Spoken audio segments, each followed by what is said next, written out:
জাতীয় থেকে আন্তর্জাতিক, প্রান্তিক, জনপদ থেকে নগর, চারপাশে ঠিক কি ঘটছে এই মুহূর্তে তা নিয়ে আয়োজন এখন চারদিক। আপনার সঙ্গে আছি নাজমুস সাকিব। ময়মনসিংহে 30 সালে শনিবার 3 দিন ব্যাপী জাতীয় কবি কাজী নজরুল ইসলামের জন্মজয়ন্তী উৎসবের উদ্বোধন করে প্রধানমন্ত্রী তারেক রহমান বলেছেন, কাজী নজরুল সহ কালজয়ী সব আদর্শ থেকে সরে যাওয়ার কারণে সমাজে এখন মূল্যবোধের অভাব দেখা যাচ্ছে।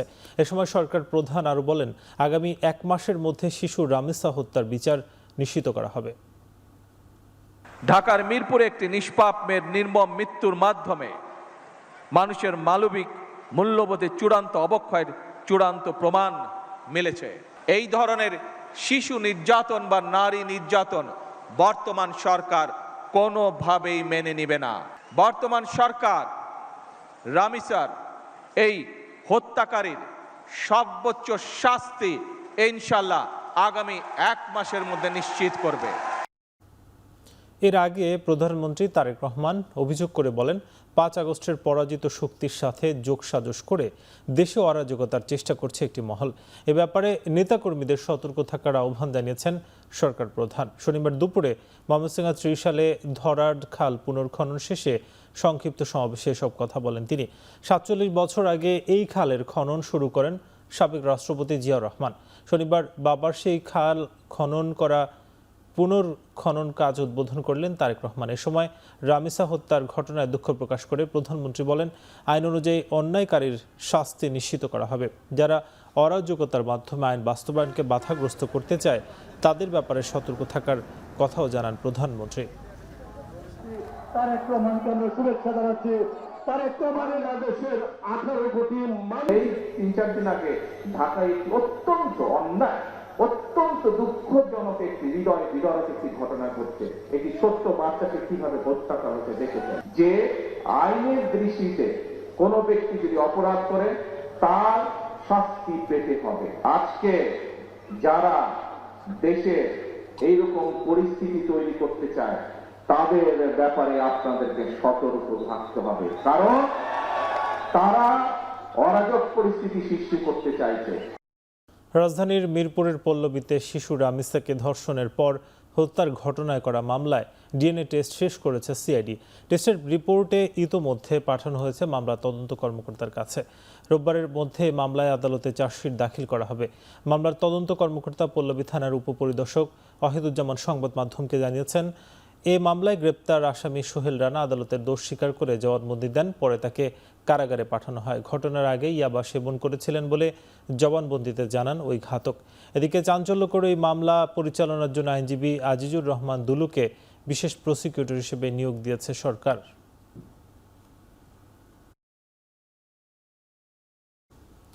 রামিসা ধর্ষণ ও হত্যা মামলার চার্জশিট পেলে ঈদের পর বিচার শুরু হবে জানালেন আইনমন্ত্রী মোহাম্মদ আসাদুজ্জামান। শনিবার সকালে মহাখালীতে এক সেমিনারে কথা জানান তিনি। যত দ্রুত সম্ভব এই মামলা নিষ্পত্তি করার আশ্বাস দেন মন্ত্রী। আমরা আশা করি তদন্ত যে গতিতে আগাচ্ছে, আমরা ঈদের আগে যদি চার্জশিটটা দিতে পারি, ঈদের পর আমরা বিচারিক প্রক্রিয়া শুরু করতে যা যা কর্মসূচি আছে সব কর্মসূচি গ্রহণ করে এই বিচারটাকে ত্বরান্বিত করার জন্য প্রসিকিউশনের পক্ষ থেকে প্রত্যাশা পূরণ করতে আমরা সক্ষম হব। চট্টগ্রামে একের পর এক শিশু ধর্ষণ নির্যাতনের ঘটনায় চিকিৎসাধীন শিশুদের দেখতে চট্টগ্রাম মেডিকেল কলেজ হাসপাতাল পরিদর্শন করেছেন চসিক মেয়র ডাক্তার শাহাদাত হোসেন। শনিবার সকালে মেয়র হাসপাতালের ওয়ান স্টপ ক্রাইসিস সেন্টারে চিকিৎসাধীন শিশুদের ব্যাপারে খোঁজখবর নেন। এ সময় তিনি বলেন, শ্রমজীবী বাবা মারা নিজের সন্তানদের কারো জিম্মায় রেখে কাজে যান, তবে সঠিক তত্ত্বাবধানে না থাকায় শিশুরা প্রায়ই দুষ্ট লোকের পাল্লায় পড়ে নির্যাতিত হচ্ছে। এ সময় মেয়র আইনের সঠিক ও সর্বোচ্চ প্রয়োগ এবং দোষীদের বিচার যেন দ্রুততম সময় শেষ করা হয় সে ব্যাপারে পদক্ষেপ নিতে সংশ্লিষ্টদের অনুরোধ জানান।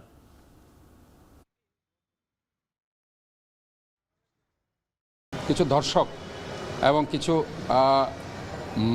মানসিক বিকারগ্রস্ত কিছু লোক আজকে এই যে সেক্সুয়াল ডেভিয়েটেড কিছু লোক আজকে এগুলি করছে, এবং আমি মনে করছি তাদেরকে আমাদের সমাজের যে নৈতিক যে অবক্ষয় হয়েছে সেটাকে ফিরিয়ে আনতে হবে বিভিন্নভাবে। আইনকে সংশোধন করে নতুন আইন প্রণয়ন করে দ্রুত তাদেরকে সর্বোচ্চ মৃত্যুদণ্ড ফাঁসির মাধ্যমে তাদেরকে ওপেন ইয়ারে তাদেরকে ফাঁসি দিয়ে এই রায় কার্যকর করতে হবে। দেশের প্রচলিত আইনে দ্রুততম সময়ের মধ্যে রামিসা হত্যা মামলার আসামিকে সাজার আওতায় আনতে সম্ভাব্য সব পদক্ষেপই নেওয়া হয়েছে বলে জানিয়েছেন তথ্যমন্ত্রী জহিরুদ্দিন স্বপন। ধর্ষণের মতো অপরাধ নির্মূল করতে কার্যকর আইন প্রণয়নের উদ্যোগ নেওয়া হবে বলেও জানান তথ্যমন্ত্রী। শনিবার রাজধানীর সেগুনবাগিচা আন্তর্জাতিক মাতৃভাষা ইনস্টিটিউটে শেরে বাংলা একে ফজলুল হক ফাউন্ডেশনের উদ্যোগে আয়োজিত সুবিধা বঞ্চিত শিশুদের সহায়তা প্রদান অনুষ্ঠান শেষে কথা বলেন তিনি। অনুষ্ঠানে তথ্যমন্ত্রী আরও বলেন, রাজনীতিবিদ ছাড়াও শেরে বাংলা একে ফজলুল হক ছিলেন একজন সমাজ সংস্কারক। জমিদারি প্রথা থেকে তিনি কৃষকদের রক্ষা করেছেন। সমাজে শেরে বাংলার আদর্শ ছড়িয়ে দেওয়ার আহ্বান জানান তথ্যমন্ত্রী। ফাউন্ডেশনের পক্ষে রাজধানী সহ বিভিন্ন জেলার 20টি এতিমখানার শিশুদের মাঝে ঈদ উপলক্ষে সহায়তা প্রদান করা হয়।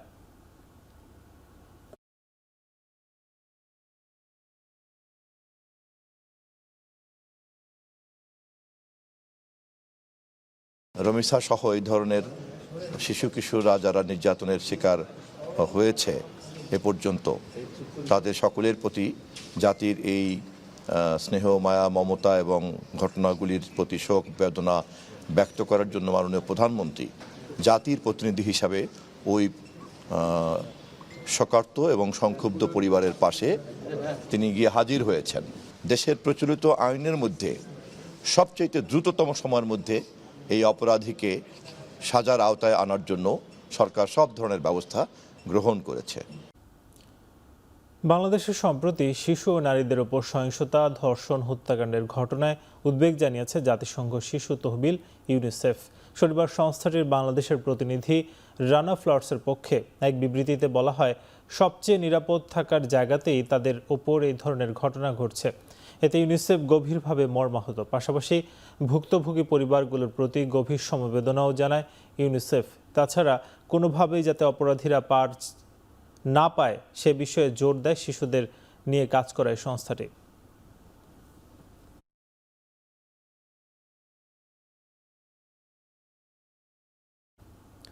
বিগত সরকারের সময় শুধু পিরোজপুর জেলা এলজিআরডি থেকেই ৩,৫০০ কোটি টাকা লোপাট হয়েছে বলে অভিযোগ করেছেন স্থানীয় সরকার মন্ত্রী ও বিএনপির মহাসচিব মির্জা ফখরুল ইসলাম আলমগীর। শনিবার বিকেলে ইঞ্জিনিয়ার্স ইনস্টিটিউশন অব বাংলাদেশ আইইবির প্রতিষ্ঠাবার্ষিকী উপলক্ষে সংবর্ধনা ও সমাপনী অনুষ্ঠানে প্রধান অতিথির ভাষণে কথা বলেন তিনি। ভবিষ্যতে যেন এমন কোনো ঘটনা না ঘটে সেজন্য প্রকৌশলীদের সজাগ থাকার আহ্বান জানান। জুলাই গণঅভ্যুত্থানের পর দেশের মানুষ নতুন বাংলাদেশ দেখতে চায় জানিয়ে দুর্নীতির বিরুদ্ধে সবাইকে দাঁড়ানোর আহ্বান জানান মির্জা ফখরুল। অনুষ্ঠানে কাজের স্বীকৃতিস্বরূপ বেশ কজন প্রকৌশলীকে সম্মাননা দেওয়া হয়। আমাদের খুব দুঃখ হয় যখন আমরা পত্রিকায় দেখি যে বিগত সরকারের আমলে, ফ্যাসিস্ট সরকারের আমলে একটি জেলায়, সম্ভবত পিরোজপুর জেলায় ৩,৫০০ কোটি টাকা লোপাট হয়ে গেছে, কোনো কাজ হয়নি। এবং সেটা এই এলজিআরডি মিনিস্ট্রি থেকেই হয়েছে, ডিপার্টমেন্ট থেকেই হয়েছে। এদের মানুষ কিন্তু কাউকে ক্ষমাও করে না। আজকে আমরা যদি ভুল করি আমাদেরকেও ক্ষমা করবে না। সেই কারণে আমি অনুরোধ করব যে আপনাদের প্রতি যেহেতু সমগ্র দেশের একটা প্রত্যাশা আছে, ভরসা আছে, আস্থা আছে, সেটাকে আপনারা পালন করবেন। স্থানীয় সরকার মন্ত্রণালয়ে আওয়ামী লীগ সরকার এবং অন্তর্বর্তী সরকারের দুর্নীতি অনুসন্ধান করতে 7 সদস্যের কমিটি গঠন করা হয়েছে বলে জানিয়েছেন স্থানীয় সরকার প্রতিমন্ত্রী মীর শাহে আলম। শনিবার সচিবালয়ে প্রধানমন্ত্রী বলেন, শুধু পিরোজপুর জেলায় আওয়ামী লীগ আমলে 16 শতাধিক প্রকল্পে কোনো কাজ না করেই 6,000 কোটি টাকা উত্তোলন করা হয়েছে। অনিয়ম করেছেন অন্তর্বর্তী সরকারের উপদেষ্টা আসিফ মাহমুদ সজীব ভুইয়াও। 2009 জানুয়ারি হতে 17 ফেব্রুয়ারি 2026 পর্যন্ত সময়কালে আমাদের এই মন্ত্রণালয়ের সার্বিক কার্যক্রমে কোনো অনিয়ম বা দুর্নীতি হয়েছে কিনা এই বিষয়টি অনুসন্ধান করবার জন্য আমরা 7 সদস্যের একটি কমিটি করেছি, যেটি 12ই মে প্রজ্ঞাপন আকারে জারি হয়েছে। মহাপরিচালক, স্থানীয় সরকার বিভাগ আহ্বায়ক এবং শামসুল আলম যুগ্ম সচিব, পরিকল্পনা 1 অধিশাখা স্থানীয় সরকার সদস্য সচিব এই কমিটিতে করে আমরা একটি কমিটি করে দিয়েছি এবং তাদেরকে 60 দিন সময় দিয়েছি। এই সময়ের মধ্যে প্রতিবেদন দেবে এবং এর মধ্যে আওয়ামী লীগের সরকারের সময়কাল এবং অন্তর্বর্তীকালীনের সরকারের সময়কালও এর মধ্যে রয়েছে। দেশের ব্যাংক খাত থেকে ৫ লাখ কোটি টাকা চুরি হয়ে গেছে, যা আদায় করা সহজ নয় বলে মন্তব্য করেছেন কেন্দ্রীয় ব্যাংকের গভর্নর মুস্তাকুর রহমান। এমন বাস্তবতার মধ্যেও ২৫ লাখ কর্মসংস্থান তৈরির লক্ষ্যে ৬০,০০০ কোটি টাকার বিশেষ প্রণোদনা প্যাকেজ ঘোষণা করেছে বাংলাদেশ ব্যাংক। শনিবার দুপুরে সংবাদ সম্মেলনে বিশেষ এই প্রণোদনা প্যাকেজের ঘোষণা করেন বাংলাদেশ ব্যাংকের গভর্নর মুস্তাকুর রহমান। এই অর্থ ব্যবহার হবে বন্ধ কারখানা চালু করতে। গভর্নর বলছেন, অনেকটা বাধ্য হয়েই নিতে হয়েছে এমন উদ্যোগ। ঘোষিত প্যাকেজের ৪১,০০০ কোটি টাকা আসবে সরকারের বাজেট বরাদ্দ থেকে। বাকি ১৯,০০০ কোটি টাকা দেবে বাংলাদেশ ব্যাংক। অর্থনীতিকে সচল করতে এবং কর্মসংস্থান বাড়াতে বাধ্য হয়েই এই ৬০,০০০ কোটি টাকার ঝুঁকি নিতে হচ্ছে বলে জানান গভর্নর। স্টিমুলাস প্যাকেজ ডিক্লেয়ার করছে ৬০,০০০ কোটি টাকার। এর মধ্যে ৪১,০০০ কোটি টাকা রিফাইন্যান্স ফান্ড আসবে, ১৯,০০০ কোটি টাকা আসবে বাংলাদেশ ব্যাংক থেকে। আমরা আশা করছি এর মাধ্যমে ২৫ লাখের বেশি কর্মসংস্থান হবে। ইকোনমি এখন যেই জায়গাটায় আছে, এ ধরনের একটা ইনভেস্টমেন্টকে বুস্ট করার জন্য কাজ করা ছাড়া আমাদের হাতে অন্য কোনো চয়েস নাই এই মুহূর্তে। কারণ প্রাইভেট সেক্টরে যে ক্যাপিটাল ড্রাই হয়ে গেছে, এটা আপনারা যদি ১০০ জন এন্টারপ্রেনিয়রের সাথে কথা বলেন, দেখবেন যে ৯০ জনই বলবে যে ওয়ার্কিং ক্যাপিটাল ড্রাই হয়ে গেছে। ঈদের ছুটি শুরু হওয়ার আগেই বাড়তি ভাড়া নিচ্ছে বেশ কয়েকটি পরিবহন। তবে আবার কোথাও কোথাও স্বাভাবিক ভাড়া নিতেও দেখা গেছে। সন্ধ্যায় সায়দাবাদ বাস টার্মিনালে দেখা যায় বিআরটিএর নির্ধারিত ভাড়ার চেয়ে বাড়তি টাকা নিচ্ছে কয়েকটি পরিবহন। এ বিষয়ে জানতে চাইলে সদুত্তর দিতে পারেনি কাউন্টারের কর্মচারীরা। তবে বাস টার্মিনালগুলোতে বিআরটিএর বুথ থাকলেও তদারকি করতে দেখা যায়নি তাদের। চট্টগ্রাম রুটে আবার স্বাভাবিক ভাড়া নিতে দেখা গেছে। এছাড়া ছোটখাটো ভোগান্তির কথা তুলে ধরেন যাত্রীরা। যদিও এদিন সন্ধ্যার পর যাত্রীর খুব একটা চাপ দেখা যায়নি বাস কাউন্টারগুলোতে।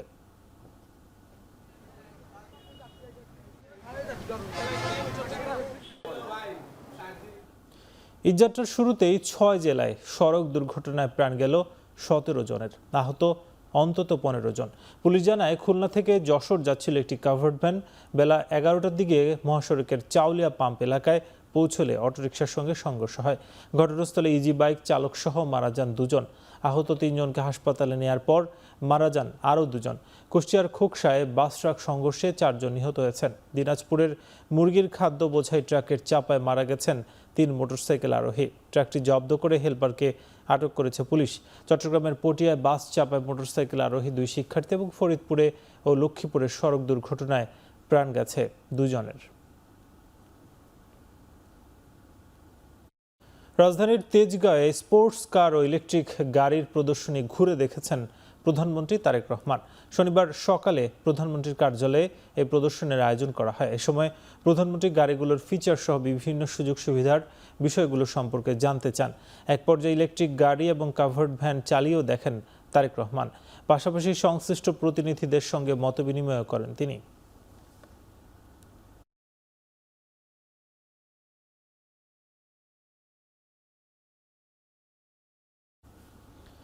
এখন চারদিকে নিচ্ছি বিরতি, ফিরছি কিছুক্ষণ পর।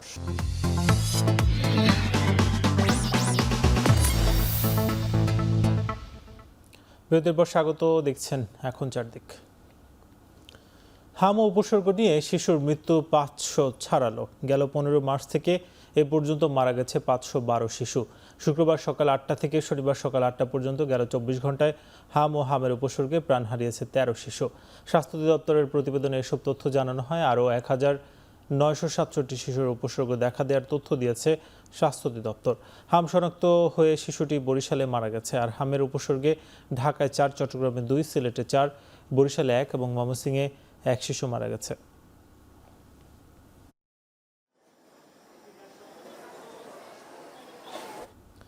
হামে আক্রান্ত ২৪০০ রোগীকে ১০,০০০ টাকা করে ২,৪০,০০,০০০ টাকা দিয়েছে রেড ক্রিসেন্ট। পাশাপাশি হামের প্রাদুর্ভাব মোকাবিলায় নানা সরঞ্জাম দিয়েছে সংস্থাটি। শনিবার সচিবালয়ে স্বাস্থ্য মন্ত্রণালয়ের সভাকক্ষে ১১ set ventilator, ২৭ set nebuliser machine, ২৭ set oxygen flow meter এবং ১ লাখ স্যালাইন স্বাস্থ্যমন্ত্রীর কাছে হস্তান্তর করা হয়। স্বাস্থ্যমন্ত্রী বলেন, বিভিন্ন হাসপাতালে এসব সরঞ্জাম বন্টন করা হবে।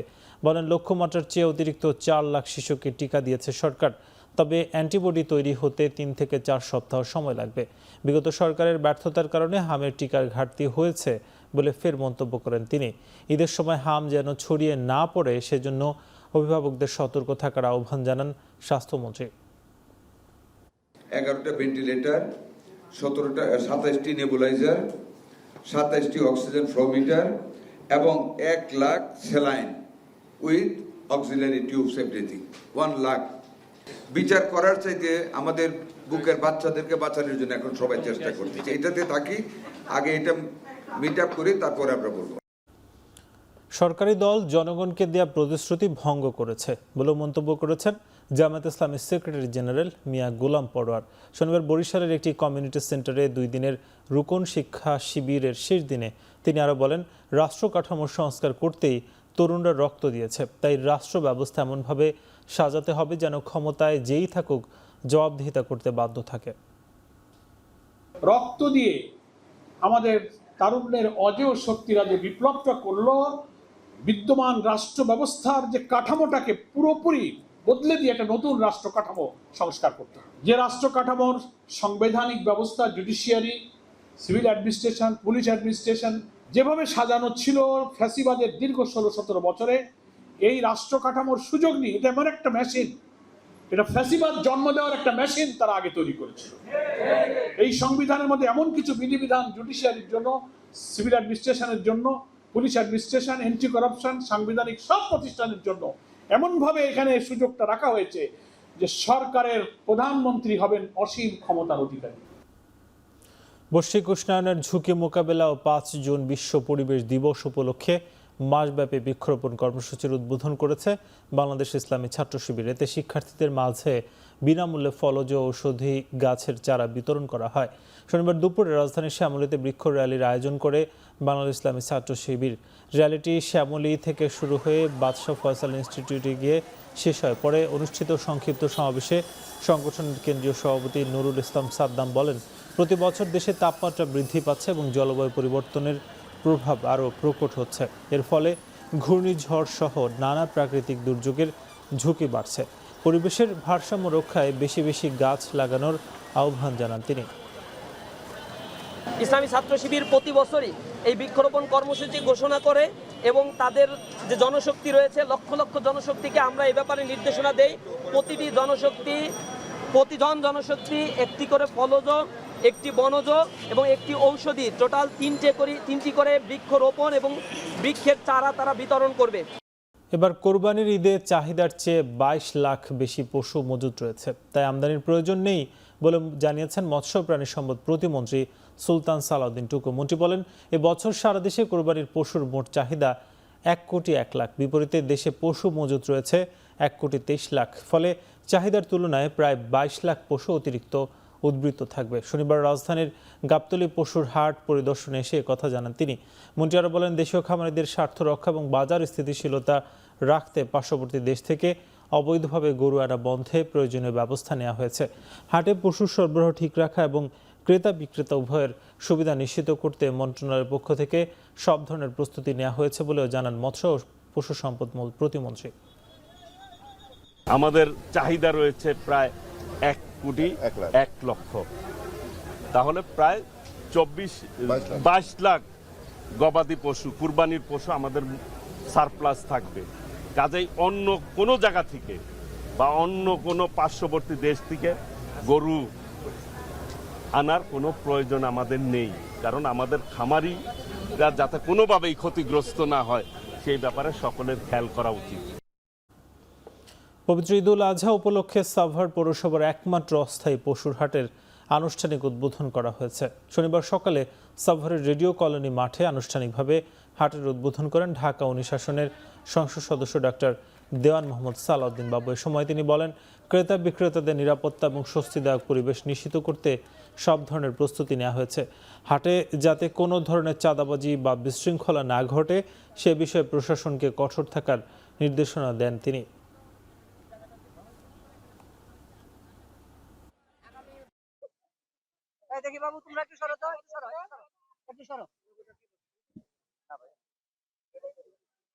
পাশাপাশি আইন শৃঙ্খলা বাহিনীর 3টা টিম আছে, একটা র্যাব, একটা ডিবি, একটা সাভার থানা পুলিশ।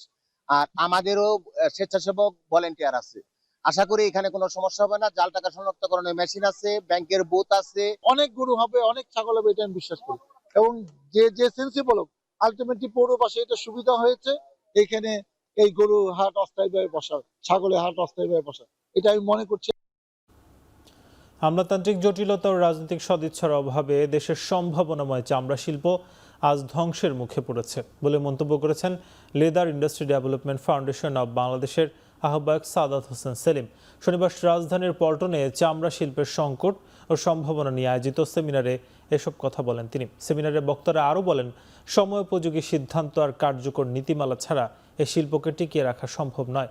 তাই চামড়া শিল্প রক্ষায় সরকারকে দ্রুত বাস্তবমুখী উদ্যোগ নেওয়ার আহ্বান জানানো হয়। এ সময় লেদার ইন্ডাস্ট্রি ডেভেলপমেন্ট ফাউন্ডেশনের পক্ষ থেকে শিল্পের টেকসই উন্নয়নে 13 দফা প্রস্তাবনা তুলে ধরা হয়। প্রস্তাবনায় স্বতন্ত্র মন্ত্রণালয় বা বোর্ড গঠন, স্থানীয় ব্যবসায়ীদের আর্থিক সহায়তা, নতুন চামড়া শিল্পাঞ্চল স্থাপন, বৈদেশিক বিনিয়োগের সুযোগ বৃদ্ধি এবং স্বল্প সুদে দীর্ঘমেয়াদী ঋণ সুবিধার দাবি জানানো হয়।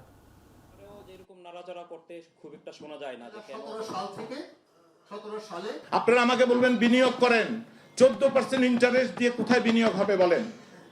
প্রত্যেকটা ইন্ডাস্ট্রি সিক হয়ে যাচ্ছে। যারা ইচ্ছাকৃত ঋণ খেলাপি তাদের কথা বলি না। এই জায়গাটাতে ব্যাংকার্স অ্যাসোসিয়েশন, বাংলাদেশ ব্যাংক কেউ রিসার্চ করে না যে একটা যারা ইচ্ছাকৃত না তারা কেন ঋণ খেলাপি, কেন তারা কিস্তি দিতে পারে না। এই কিস্তিটা দিতে হবে আমার আয়ের সাথে, আমি যে এক্সপোর্ট আর্নিং করি বা আমি লোকাল বাজার থেকে যে আয়টা করি সেইটার সাথে সামঞ্জস্য রেখে আপনি আমার কিস্তি নির্ধারণ করে দেন, আমি দিতে পারবো সহজে। টেক্সটাইল শিক্ষার্থীদের দক্ষতা উন্নয়ন এবং কর্মসংস্থান সৃষ্টির পথে প্রতিবন্ধকতা দূর করতে টেক্সটাইল মিলগুলোর সঙ্গে কলেজ ও বিশ্ববিদ্যালয়ের সমন্বয় জোরদারের পরিকল্পনার কথা জানিয়েছেন পাট ও বস্ত্রমন্ত্রী খন্দকার আব্দুল মুক্তাদির। শনিবার সকালে রাজধানীর ফার্মগেটে পাট মন্ত্রণালয়ে আয়োজিত সেমিনারে তিনি কথা জানান। এ সময় টেক্সটাইল ব্যবসায়ীদের সরকারকে এ খাতে ব্যবসায়িক কার্যক্রম থেকে সরে দাঁড়ানোর আহ্বান জানালে মন্ত্রী বলেন, সরকারি মালিকানায় নতুন করে আর কোনো টেক্সটাইল মিল স্থাপনের পরিকল্পনা নেই। টেক্সটাইল শিল্পের রপ্তানি সক্ষমতা এবং বৈশ্বিক অংশীদারিত্ব বাড়াতে আধুনিকায়নের উদ্যোগ নেওয়ার কথাও জানান তিনি।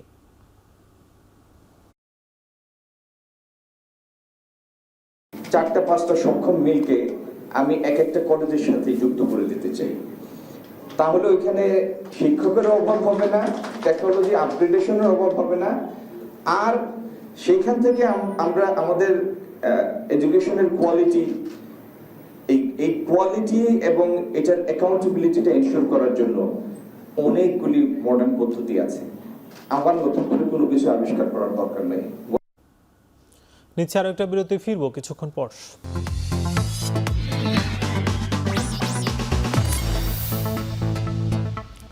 আবার স্বাগত, দেখছেন এখন চারদিক। চট্টগ্রাম চেম্বার অব কমার্সের দ্বিবার্ষিক নির্বাচনে পূর্ণ প্যানেলে জয়ী হয়েছে আমিরুল হকের নেতৃত্বাধীন প্যানেল ইউনাইটেড বিজনেস ফোরাম। প্রতিদ্বন্দ্বী SM নুরুল হকের প্যানেল নির্বাচন বর্জন করায় অনেকটা বিনা প্রতিদ্বন্দ্বিতায় নির্বাচিত হয় তারা। একাংশ বয়কট করলেও দীর্ঘ এক যুগ পর ভোটের মাধ্যমে শতবর্ষীয় বাণিজ্য সংগঠন চট্টগ্রাম চেম্বার অব কমার্সের নেতৃত্বে নির্বাচনের সুযোগ পেয়ে খুশি ব্যবসায়ীরা। সরকারি দলের হুইপ আশরাফুদ্দিন নিজাম সহ ঢাকা থেকে ভোট দিতে আসেন অনেক শিল্পপতি। ইউনাইটেড বিজনেস ফোরাম প্যানেল সাধারণ ও সহযোগী 2 শ্রেণীতে 18 পরিচালক পদের মধ্যে সবকটিতে জয় পায়। এর আগে বিতর্কিত টাউন অ্যাসোসিয়েশন ও ট্রেড গ্রুপে এই প্যানেলের 6 পরিচালক বিনা প্রতিদ্বন্দ্বিতায় নির্বাচিত হন। 2013 সালে চট্টগ্রাম চেম্বার অব কমার্সের সর্বশেষ ভোট হয়। নির্বাচন নিয়ে বিরোধ থাকলেও বিজয়ী প্যানেল সবাইকে নিয়ে কাজ করার প্রতিশ্রুতি দিয়েছে।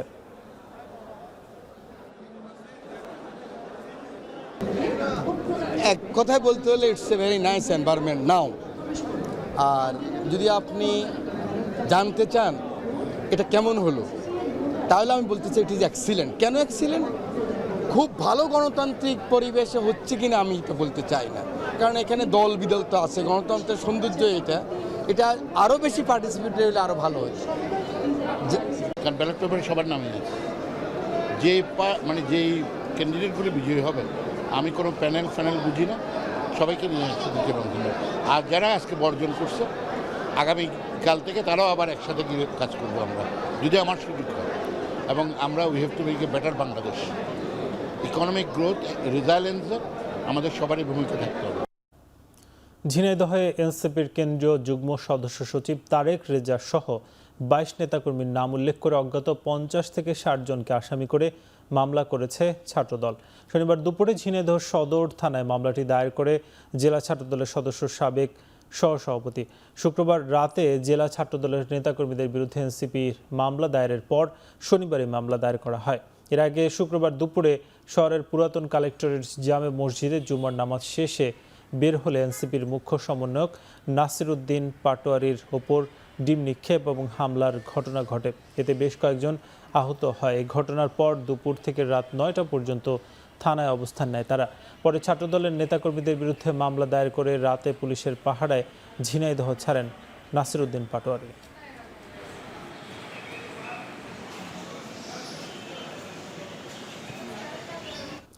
নওগাঁ জেলা ও দায়রা জজ আদালত থেকে গুরুত্বপূর্ণ মামলার নথি চুরির ঘটনায় 4 জনকে গ্রেপ্তার করেছে পুলিশ। এ সময় তাদের কাছ থেকে হারিয়ে যাওয়া মামলার নথি উদ্ধার করা হয়। শনিবার দুপুরে পুলিশ সুপার মোহাম্মদ তারিকুল ইসলাম বিষয়টি নিশ্চিত করেছেন। এর আগে বৃহস্পতিবার জেলা যুগ্ম জেলা ও দায়রা জজ আদালত থেকে মামলার নথিগুলো হারিয়ে যায়। এ সময় নথিগুলো ফিরিয়ে দিতে ফোনে আদালতের কর্মচারীর নিকট নগদ 30,000 টাকা চাঁদা দাবি করা হয়। বিষয়টি জানার পর গোয়েন্দা পুলিশের একটি বিশেষ টিম প্রথমে রাজশাহীর বাগমারা এলাকায় অভিযান চালায়। পরে মূল চোরকে শনাক্ত করে সদর উপজেলার সিংবাচা বাজার এলাকা থেকে আরও একজনকে গ্রেপ্তার করা হয়। পাশাপাশি মামলার নথিগুলো উদ্ধার করা হয়। পরে অভিযান চালিয়ে বাকিদেরও গ্রেপ্তার করা হয়েছে। খুলনায় 2 ব্যক্তিকে গ্রেপ্তারের পর র্যাবের হাত থেকে ছিনিয়ে নিয়েছে স্থানীয় জনতা। শনিবার দুপুরে দাকোপে উপজেলার খোনা গ্রামে এই ঘটনা ঘটে। র্যাব জানায় এজাহারভুক্ত 2 আসামিকে গ্রেপ্তারের পর স্থানীয় জনতা জোরপূর্বক তাদের ছিনিয়ে নেয়। স্থানীয়রা জানায় পানি উন্নয়ন বোর্ডের খাস জমিতে ঘের নিয়ে দুই গ্রুপের মধ্যে বিরোধে সংঘর্ষ হয়। সেই ঘটনায় দাকোপ থানায় মামলা করে আব্দুল্লাহ ফকির। মামলার প্রতিবাদে এদিন মানববন্ধন কর্মসূচির আয়োজন করে অপরপক্ষ। মানববন্ধনের আগে র্যাব সদস্যরা বাজার থেকে 2 জনকে গ্রেপ্তার করলে উত্তপ্ত হয়ে ওঠে পরিস্থিতি। পরে র্যাবের কাছ থেকে ছিনিয়ে নেওয়া হয় 2 আসামিকে। এদিকে দিনাজপুরের সরকারের স্কুল ফিডিং কর্মসূচি বানচালের অভিযোগে অপপ্রচারকারীদের বিরুদ্ধে আইনানুগ ব্যবস্থা নেওয়ার দাবি জানিয়েছে জেলা বেকারি মালিক সমিতি। শনিবার বিকেলে জেলার প্রেস ক্লাবে সংবাদ সম্মেলনে সমিতির নেতারা অভিযোগ করেন, স্কুল ফিডিং প্রোগ্রামে মানসম্মত ও স্বাস্থ্যসম্মত খাদ্য সরবরাহ নিয়ে কিছু কোম্পানি ও প্রতিষ্ঠান উদ্দেশ্যপ্রণোদিতভাবে বিভ্রান্তি ছড়াচ্ছে। সমিতির সভাপতি সাইফুল্লাহ বলেন, সরকারের প্রাথমিক ও গণশিক্ষা মন্ত্রণালয়ের অনুমতিক্রমে বিএসটিআই ও হাজী দানেশ বিজ্ঞান ও প্রযুক্তি বিশ্ববিদ্যালয়ে পরীক্ষিত নিরাপদ খাদ্য বিভিন্ন জেলায় সরবরাহ করা হয়। এসব খাদ্য উৎপাদনে কোনো ক্ষতিকর কেমিক্যাল ব্যবহার করা হয় না বলেও দাবি করেন তিনি। সংবাদ সম্মেলনে জেলার 75টি বেকারি মালিক সমিতির সদস্যরা ছিলেন।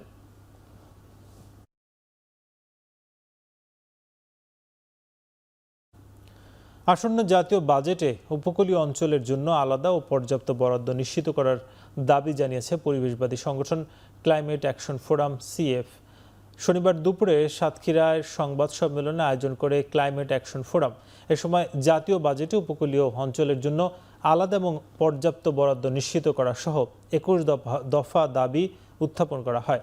বক্তারা বলেন, জলবায়ু পরিবর্তনের কারণে উপকূলীয় অঞ্চলে লবণাক্ততা বৃদ্ধি, নদী ভাঙন, পানি সংকট, কৃষি উৎপাদন হ্রাস ও বাস্তুচ্যুতির ঝুঁকি উদ্বেগজনকভাবে বাড়ছে। গত 2 দশকে সিডোর, আইলা, আম্পান ও রেমালের মতো ঘূর্ণিঝড়ে উপকূলীয় অঞ্চলে ব্যাপক ক্ষয়ক্ষতি হয়েছে। এ পরিস্থিতিতে উপকূল উন্নয়ন বোর্ড গঠন, টেকসই বেড়িবাঁধ নির্মাণ, নদী খাল ড্রেজিং, নিরাপদ সুপেয় পানির ব্যবস্থা, জলবায়ু সহনশীল কৃষি সম্প্রসারণ ও সুন্দরবন সংরক্ষণে কার্যকর উদ্যোগ গ্রহণের দাবি জানানো হয়।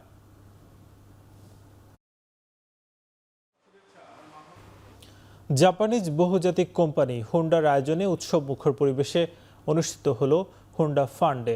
রাজধানীর যমুনা ফিউচার পার্কের ওপেন এয়ার অ্যারেনায় 2 দিন ব্যাপী হোন্ডা ফান ডেতে অংশ নেন বিপুল সংখ্যক মোটরসাইকেল প্রেমী। উৎসবে হোন্ডার জনপ্রিয় NX 200 ও হর্নেট 2.0 মোটরসাইকেলের টেস্ট রাইড উপভোগ করেন আগতরা। শুধু টেস্ট রাইড নয়, পুরো ভেন্যু জুড়ে ছিল নানা ধরনের বিনোদনমূলক ও ইন্টারঅ্যাক্টিভ কার্যক্রম। বাইক ডিসপ্লে জোনে দর্শনার্থীরা হোন্ডার বিভিন্ন মডেলের মোটরসাইকেল ঘুরে দেখেন, অংশ নেন গেমিং অ্যাক্টিভিটি ও কুইজ সেগমেন্টে। বিজয়ীদের জন্য ছিল আকর্ষণীয় পুরস্কার। যুক্তরাষ্ট্র ও ইরান শান্তি চুক্তির বিষয়ে কাছাকাছি অবস্থানে আছে বলে দাবি করেছেন মার্কিন প্রেসিডেন্ট ডোনাল্ড ট্রাম্প। এর আগে ইরানের শীর্ষ নেতৃত্বের সঙ্গে আসিম মনিরের বৈঠকের পর পাকিস্তানের সেনাবাহিনী জানায় আলোচনা ফলপ্রসূ হয়েছে। আর প্রতিনিধি দলের সঙ্গে বৈঠকের পর ইরানের পররাষ্ট্র মন্ত্রণালয়ের মুখপাত্র ইসমাইল বাঘাই জানান, বর্তমানে সমঝোতা স্মারক ঠিক করতে কাজ করছে ইরান যুক্তরাষ্ট্র। তবে তেহরান যুক্তরাষ্ট্র দ্বন্দ্ব পুরনো হওয়ায় এর সমাধান আসতে সময় লাগবে বলেও দাবি করেন বাঘাই। কিন্তু ইরানের নাগরিকদের অধিকারে আঘাত হানে এমন ইস্যুগুলোতে ইসলামী প্রজাতন্ত্র যুক্তরাষ্ট্রের সঙ্গে আপোষ করবে না বলেও দাবি করেছেন ইরানের পার্লামেন্ট স্পিকার বাঘের কালেবাফ। শান্তি আলোচনা নিয়ে মধ্যস্থতাকারী পক্ষগুলোর অব্যাহত প্রচেষ্টার মাঝেই গেল একদিনে 25টি জাহাজ হরমুজ পাড়ি দিয়েছে বলে দাবি করেছে আইআরজিসি।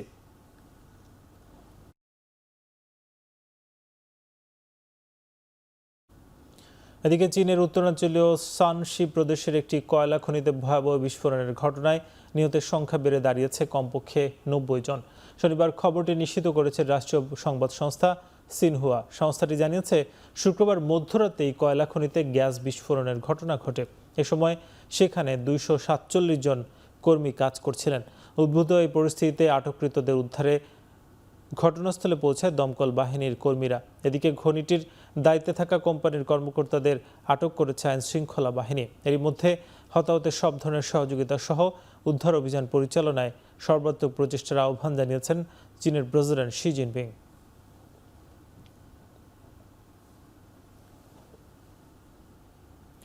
চার দিনের সফরে ভারতে পৌঁছালেন মার্কিন পররাষ্ট্রমন্ত্রী মার্কো রুবিও। শনিবার সকালে স্ত্রী সহ কলকাতায় পৌঁছান তিনি।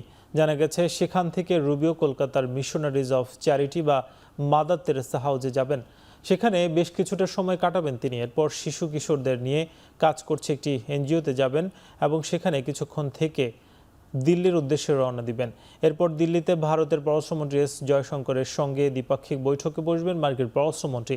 পাশাপাশি স্কোয়াড গোষ্ঠীভুক্ত দেশগুলোর পররাষ্ট্রমন্ত্রীদের বৈঠকেও যোগ দেবেন তিনি। এরপর প্রধানমন্ত্রী নরেন্দ্র মোদীর সঙ্গে দেখা করার কথা রয়েছে তার। আগামী 26 মে পর্যন্ত ভারতে অবস্থান করবেন। গত বছর দায়িত্ব গ্রহণের পর এটি তার প্রথম ভারত সফর।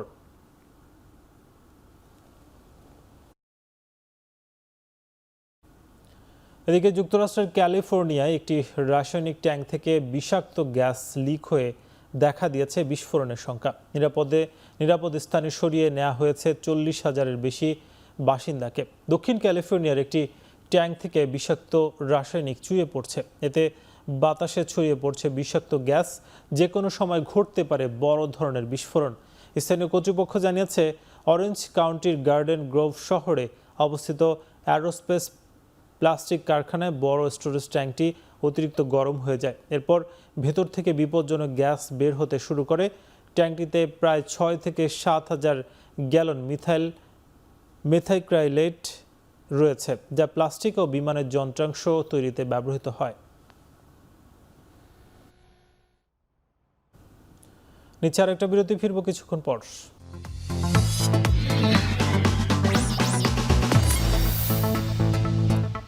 আবারও স্বাগত, দেখছেন এখন চারদিক।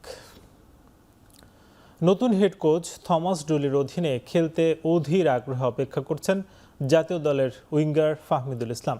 শনিবার বীরপুর সিটি ক্লাবে এএফসি গ্রাসরুট ফুটবল ডে এর উদ্বোধনী অনুষ্ঠানে অংশ নিয়ে জানিয়েছেন ইতালিয়ান লিগে খেলা এই ফুটবলার। ইউরোপের দল সান ম্যারিনোর বিপক্ষে খেলতেও মুখিয়ে আছেন ফাহমিদুল। আমি অনেক এক্সাইটেড খেলার জন্য, বিকজ আমাদের সবসময় ন্যাশনাল ডিউটি থাকে, সবাই এক্সাইটেড থাকে যে আমাদের জার্সি পরে মাঠে নামবো। সো আমি অনেক excited, I can wait to play and আমি আমার বেস্টটা দিতে চাই। আমি অনেক এক্সাইটেড যে আমি নতুন কোচ হয়ে কাজ করতে পারবো। আমি মনে করি যে অনেক ভালো মানের কোচ হবে অ্যান্ড আমি অনেক এক্সাইটেড মাঠে নামার জন্য। বাংলাদেশ ফুটবল দলের হেড কোচ থমাস ডুলিকে নিয়ে এখনই কোনো মন্তব্য করতে চান না যুব ও ক্রীড়া প্রতিমন্ত্রী আমিনুল হক। ডুলির সাথে বাফুফে 2 বছরের চুক্তি করলেও সাফকেই মূল পরীক্ষা হিসেবে দেখছেন তিনি।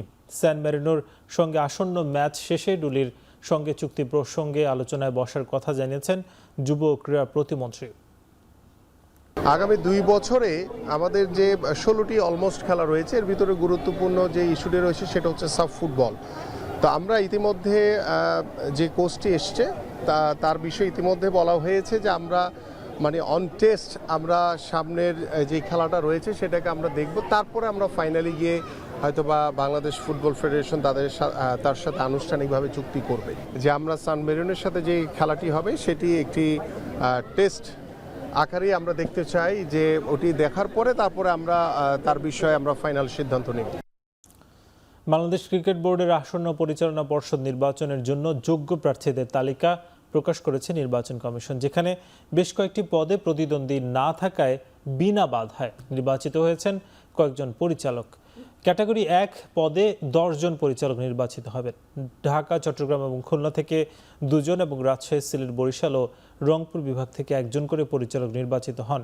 সিলেট, রাজশাহী ও রংপুর বিভাগে অতিরিক্ত প্রার্থী না থাকায় 3 জনেরই মধ্যে নির্বাচিত হয়েছেন। এছাড়া ক্যাটাগরি 3 পদে বিনা প্রতিদ্বন্দ্বিতা নির্বাচিত হয়েছেন সিরাজউদ্দিন মোহাম্মদ আলমগীর। নির্বাচনে বড় আকর্ষণ থাকবে ক্যাটাগরি 2, যেখানে ক্লাব প্রতিনিধি থেকে 12টি পদের জন্য প্রতিদ্বন্দ্বিতা করবেন 18 জন। এই পদে লড়ছেন বিসিবির অ্যাডহক কমিটির সভাপতি সহ তামিম ইকবাল।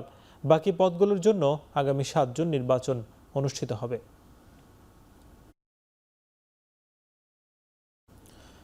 ক্রিকেটের 3 সংস্করণে বেশ কিছু পরিবর্তন আনার কথা ভাবছে আইসিসি। আপাতত আলোচনার টেবিলে থাকলেও আগামী 30 মে আহমেদাবাদে হতে যাওয়া আইসিসির বোর্ড সভায় অনুমোদন পেলে শীঘ্রই এসব কার্যকর হবে।